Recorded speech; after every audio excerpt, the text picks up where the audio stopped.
What's up, Collector fam? It's your boy Tony the Toy Rat, and today we're gonna pop open fan favorite Mcfarlane toys Cyclops. Comic book accurate from X-Men #1 back in the 90s. Sorry if you weren't around for that, but now you can own the statue. This is the 1/10 scale version I just picked up at GameStop. So now, let's crack her open. Without further ado, Collector fam, this is what the box looks like. It's got a depiction right here on the back here of X-Men #1, the comic book.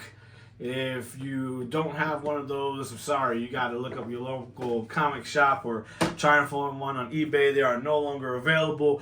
With no further ado, we are going to open them up. So, got my handy dandy little scalpel tool, as I typically do, and we're going to crack this thing open. So, why am I excited about this? I'm excited about this because, again, like all of the new Mcfarlane toys, he is absolutely, I say he, like he knows me. He doesn't know me, sadly. But Mcfarlane Toys does know their audience. I will say that. So right now, I'm probably going to destroy this box. But you know what? I hadn't planned on keeping the box anyway, so let's get that open. There you go. I don't know why I couldn't get that open otherwise, but there we go. Voila! Ta-da! Obviously, this is Marvel Cyclops. So, things to note. One, there is a diorama set piece in the back here. For those of you who haven't seen this before, Mcfarlane Toys has now grown accustomed to creating a cardboard diorama slot that you can put behind the character once you open them up. This one is fairly nondescript. It looks like rocks in the background right now with the giant X-Men sign. So let's put that over here to the side. Those of you who are box keepers, there is nothing to keep about this box. There really is nothing. It's got like the layout pattern of a bunch of different Marvel comics on the inside here, but you know what we need to do for the earth, which is recycle. We get rid of that right away. All right, Mcfarlane Toys comes with those little tabby doohickeys on the back, so I've got to open up each individual one before we couch. Tried to cut myself just now, okay? Please don't do that. Golly goshers. It kind of makes you a little upset, because it's like, don't you know I'm going to open this? You know, it's not going to stay in here? Why would you put it in a way that I'm going to cut myself? Of course, you know, they're not thinking you're going to cut yourself here. It's got 4 other little tabs in the back here, so kind of bear with me as we get that sucker open. I might have should have used scissors here. There you go. All right, one more. Looks like maybe that would have been the last one. All right, we'll try and open them up from here. Get it popped open. Yay! This is, don't forget that each one of the Mcfarlane toys, I'm going to toss this out. Remember, recycle. Okay. Each one of the Mcfarlane toys comes with this little, with what is basically tantamount to their certificate of authenticity. And this one shows Cyclops on the back here. But it is the cover of X-Men #1, which I will pull out during our final unboxing here. It's got tape all over it, so you're going to want to pull this out of the slot here. Let's set that down to the side and take a look at this. Okay. All right. All right, I think there's going to be a few things I'm going to need to say about this guy right here, but you know how we do it. This is time for a full body spin. So, this is a Cyclops. Full body spin time.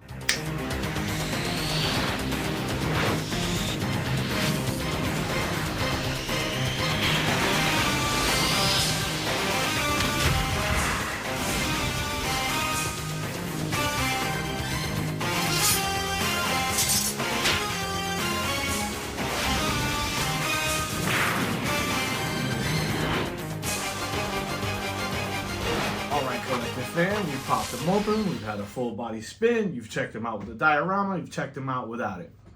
Now it's time to give a little bit more information about the statue you intend to buy at $32. First things first, as I previously stated, this guy right here basically is your certificate of authenticity from Mcfarlane Toys. Now, as I said earlier, I was going to show you guys the original comic book. That's the original comic book. So you can see right there, they've matched or attempted to match the Cyclops blasting, and we're going to take a look at them together. For those of you who didn't know, there were several X-Men #1s, and if you didn't get one, and I think there were like 2 other variant covers for X-Men #1 that was back in the 90s. Both were super cool, and I believe the other Magneto that's available from Mcfarlane Toys is also from X-Men #1. But let's focus on this one for now, shall we? Okay, again, put the certificate of authenticity down. Everybody knows already, Cyclops is the leader of the X-Men. De facto, I mean, technically, Charles Xavier is the leader of the X-Men, right? I don't know. All right, technically, I would say that's true. Scott Summers, who is the love interest of Jean Grey, also known as the Phoenix, a.k.a. the Dark Phoenix. And I guess if she was cloned, and she was, by Mrs. Sinister, the Goblin Queen. All of which Scott has loved. So, let's talk about the statue in its entirety, start to finish, yeah? Hollow base. Note that right off the front. You see that there?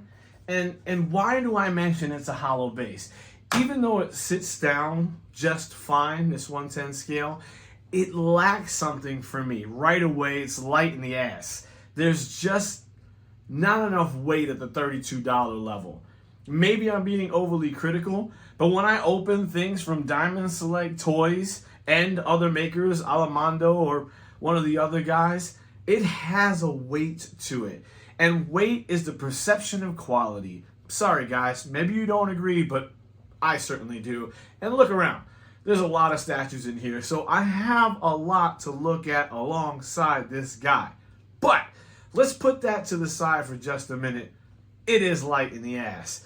Overall, this thing is like 1/3 of a pound, if that. Okay, does that mean that much if you're getting the quality out of the statue? Well, let's take a look at the statue. What do we always look at first? The portrait. The portrait. The portrait. So, let's have a looky-loo here. And let's compare it directly to this guy right here. Because that is what we're supposed to be looking at. The Scott Summers Cyclops from X-Men #1. So I'm going to set that down for a second and see how well they did together. Well,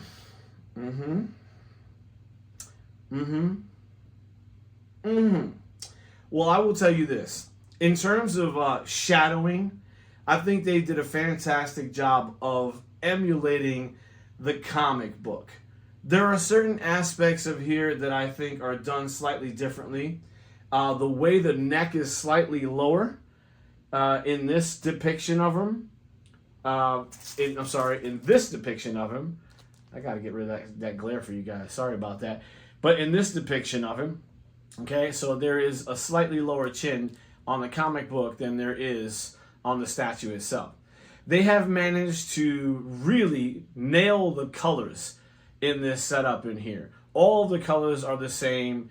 I think if I'm missing anything here, because it's supposed to be comic stylized, I'm missing some of the gleam. If you look at the comic book here, you'll note that there's some white aspects on top of his arm and basic lighting. So they didn't feel the need to put those things in. I want to say they added maybe just slightly more detail in the harness that goes over his chest here. Otherwise, I think it is a fantastic rendition of the comic book itself. So, first thing was portrait. We're going to give him 3 cheeses on portrait. There's no way you can look at this statue and say that it isn't Scott Summers or Cyclops. It's Cyclops all day long. If you weren't clear from the X-Men gear or the diorama, I swear, Siri wants to talk to me at all the wrong times. But if you weren't clear from that, you should be clear from the giant laser blast that is protruding from his eyes right now. Okay, cool. Let's take a look at costuming. Nailed it. There isn't even a question here. This is the exact costuming, down from the legs, the boots, the way the what is the term we want to use for underwear for superheroes? I don't know. Underwear for superheroes. Now, here's the key: is like, there's a lot of the elements that are on this comic book that are hidden by the Wolverine that is at the top here, right? So that Wolverine basically covers up this whole area here. So there is some artistic license you have to give them for his underoos. But I think you have Todd McFarlane there taking a look at what was, specifically his design intent. He may even have some old pencils. I feel like that may be the key. He has some old pencils or something like that they're able to take a look at, or he's just going to draw it out for them again. Now, 3 cheeses on the portrait, 3 cheeses on the costuming. I think I'm gonna add a layer here for quality, and I'm only gonna give it 2 cheeses, and I feel like I'm being really generous there. Again, these 1/10 scale and 1/6 scale McFarlane comic accurate toys appear to me to feel like a lot of 3D prints. I'm not saying that they don't 3D print them, then we didn't know about it already, we do, but it feels that way. And when I spend that kind of money on a toy or a statue, generally speaking, I don't want to feel it's any lesser quality than something I would have picked up from one of the, larger makers that you might see behind me. If I was to grab, say, a resin bust of Cyclops right now, it would weigh more than this particular statue by triple all day long, probably, and then some. And that kind of weighty feel just gives me a quality. I feel like I bought something worthy of being purchased. All right. There was a few other statues I could have purchased, but this one, for me, because of the comic book, you've seen it right here in front of you, this was a lot of the childhood memory. Now, of course, I've got the same memories of the Thor and the Storm and the Secret Wars Spider-Man that you guys might have seen. But I felt like Cyclops was possibly going to get gone before I had an opportunity to purchase him, so I said, I'm going to get him right now. All right. Stylized comic book, I think they nailed that 100%. What I don't see, and you guys, you tell me. All right, so here's the front, and you can see all of the, the different shading characteristics that are given to his muscles and the movement and so forth. Now, I'm going to turn it around. Again, artistic license, and there is zero. There is zero, guys. There is no shading elements here at all. So, yeah, okay, all right. You figure you're going to have this character sat down in front of you and you're constantly looking at it this way. But what if, like me, you have an abundance of locations and you want to set him out in front somewhere else where someone's going to see the back? To me, they missed an opportunity because none of the back of this Cyclops is comic stylized. I'm just keeping it real. It just looks like a standard print. They put very little detail. I mean, there's musculature in the back. Let me turn them around. I'm talking about him and I'm not showing, but there's musculature in his back here. You can see that. You can see where the creases in the legs and the what we assume is some kind of vinyl that gets worn over top here. That never really gets described. We really should talk about that some. But I think the reality is it's a missed opportunity because as soon as you turn it around, look at all the detail you get from the comic stylization. And it's none of it in the back. So for me, I mean, remember, it's $32, guys. And while $32 might be what you pay for lunch somewhere in California or wherever the heck you are, I get it. But it's still $32. And you're looking for a keepsake. A representation of X-Men Comics #1 in a Cyclops fire blasting, laser blasting, eye blasting situation. So you guys think about that when you're making your purchase. Lastly, the diorama portion of it. Well, you guys saw this piece already. Now you can assume that because they put a piece on the back of them, which sits sort of like that, that your expectation is to never see the back. Because now you've got a diorama piece that basically shields the back from ever being seen. Item number 1, and I've mentioned this before, I have this little piece right here, and I can't really do anything but just prop it up against the side. So McFarlane Toys, do better. You need to place a slot If you want us to keep these things, which I'm sure you do, you need a slot for that in your diorama, something I can set it in. I don't see a place easily set in here that's going to keep. So that's an issue for me. I definitely think you guys can do better there. I like the thickness of the cardboard. It doesn't feel flimsy like it's falling apart. Now let's talk about the base part of the diorama. Well, in the depiction of the comic book, there's more or less just rocks sitting all around the base back here. Here he's standing on some mechanical equipment. And of course you want to automatically think this is based on some kind of sentinel thing that's happening.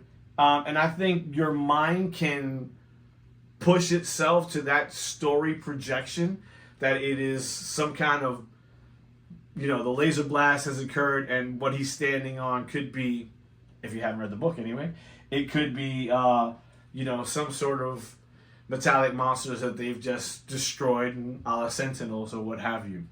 Not entirely sure. I like the base. I think that this again lends itself to me to feel a little more 3D print. Why? It's all gray. It's all monotone. It's all one color. So the diorama base for me is only going to get a 2, and I guess I am pushing that 2. I really don't feel like they did as much as they could here. They could have gave it more rust elements. They could have weathered it more. They could have gave it more color. And I feel like the focus was entirely on the character. Maybe you think I'm wrong and it should be on the character, but yeah. I do like that the X-Men logo is emblazoned down here. I mean, you're getting it kind of triple. You're getting it on his chest. You're getting it on the bottom. And you're also getting it on the top of the diorama. So you are X-Men out. That's for sure. Lastly, let's take a look at the cost and say to ourselves, is it worth it? Well, okay. Let's look at the variables here. A lot of the, let's say, Diamond Select toys, the statues, will start at around $40, $45. That's $10 more than this guy. You get a 1/6 scale and a heavy, heavy character. What you don't get is a diorama with most of them. Now, Diamond Select toys, maybe you guys can do a little bit better where that's concerned, adding some diorama elements. Now, I'm not going to say you don't get diorama bases, something that's affixed to the character, a la what's at the base of our Scott Summers down here, but you don't get something like this where you have a background. Mind you, it's $10 more, $45, $50, just kind of depends on the character, how popular they are, and that kind of thing. And they can range, and yes, they can go up. But this is $32, and it's also only 1/10 scale. So, if you're collecting the 1/6 scale, 1/10 scale don't sit well next to them. Now, I plan to put this guy next to my Cyclops miniature bust. And together, they shall live and love one another and look cool as part of my display setup. But I do feel still that $32 for this might be a little too much on the high side. And some of my friends out there are going to go, I can't wait till it gets to Ross, or one of the discount centers that is going to take this toy and drop it down $10 so that it's much more palatable for the average collector. Overall, I'm going to give this 2.125 cheeses. All right, maybe 2.25 cheeses. There's a lot to like about it. It's definitely greatly comic stylized. It definitely matches the comic book. It's in line with Mcfarlane's artwork and the toys that they've been putting out recently. But it's got to be up to you on whether or not this thing is actually worth $32. It's not something I'm going to give to a kid. This is a nostalgia-based piece, and that's all I got to say about it for right now. Would I purchase it again? Maybe. Toy Rat. It's your boy, Tony the Toy Rat, for I guess Marvel, Mcfarlane Toys, and our friend Cyclops, leader of the X-Men, and I am out. Go get you one. Come on, people.